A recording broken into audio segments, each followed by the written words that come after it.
另据俄媒周一报道称，俄联邦安全局日前破坏了一起案件。乌军方情报部门向俄军飞行员许诺提供200万美元及欧盟公民身份，策反他协助劫持俄罗斯武装部队的飞机叛逃西方。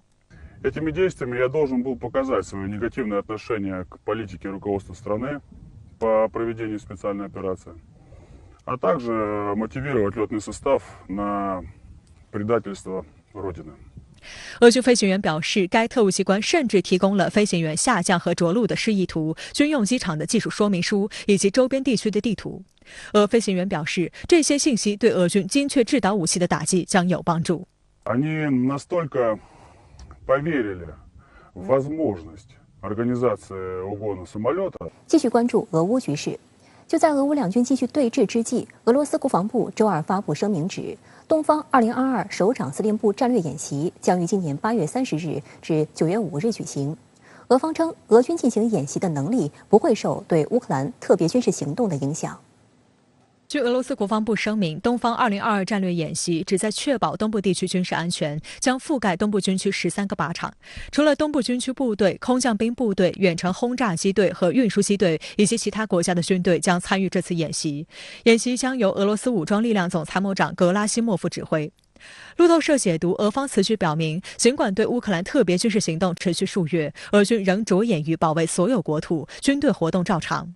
俄国防部在声明中说，多家外国媒体散布虚假消息，妄称俄方正在进行动员，以调集更多兵力赴乌克兰。事实上，仅有部分俄军参加对乌特别军事行动，但兵力足够执行军方领导层设定的所有任务。俄罗斯武装力量的首长司令部战略演习由俄军各个军区轮流举行，承担今年演习任务的东部军区包含西伯利亚东部和远东地区，司令部设在哈巴罗夫斯克，下辖陆军多个集团军和海军太平洋舰队。2018年9月，东方2018战略演习在东部军区举行，近30万人参演，中国人民解放军也受邀参加。俄国防部声明说，既定作训活动以及俄罗斯国防部负责的军事技术和国际合作均将得到执行，所需的兵力、武器、军备和物资都将得到保障。俄乌战事方面，俄国防部发言人科纳申科夫周二表示，过去一天，俄军继续打击乌军在顿涅茨克地区、尼古拉耶夫州等地的军事目标，摧毁了乌军的黄蜂 AKM 防空导弹系统发射装置、由美军提供的雷达以及火炮武器弹药库、指挥所等。俄军还对顿涅茨克地区的乌军外国雇佣兵驻地进行了打击，打死多名外国雇佣兵。乌通社同日则援引乌克兰军方消息报道，过去一天，俄军对切尔尼戈夫、苏梅等8个地区进行了大规模炮击，对敖德萨、尼古拉耶夫等乌克兰南部地区进行了大规模的导弹袭击。在赫尔松地区，乌俄两军进行了激烈战斗。Було завдано ударів літаками Су-35 або Су-30 з акваторії Чорного моря. Літаками завдано ударів ракетами Х-59. Їх вилетіло 5 ракет таких, власне, переважно Одеська область, тому що ми, на жаль, ще не отримали тих важких озброєнь, про які ми мріємо, які ми хотіли отримати. Це далекобійні системи протиповітряної оборони, такої середньої дальності. Ми поки що маємо від партнерів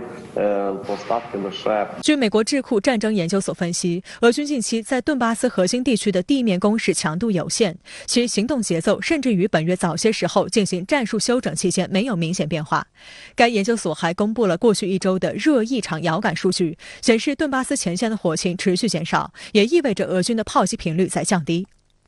有俄罗斯军事专家表示，行动放缓可能只是表面现象，俄军正着手组建和训练新的作战单位，为更大规模的攻势做准备。自俄乌冲突爆发以来，美西方国家持续向乌克兰输送武器。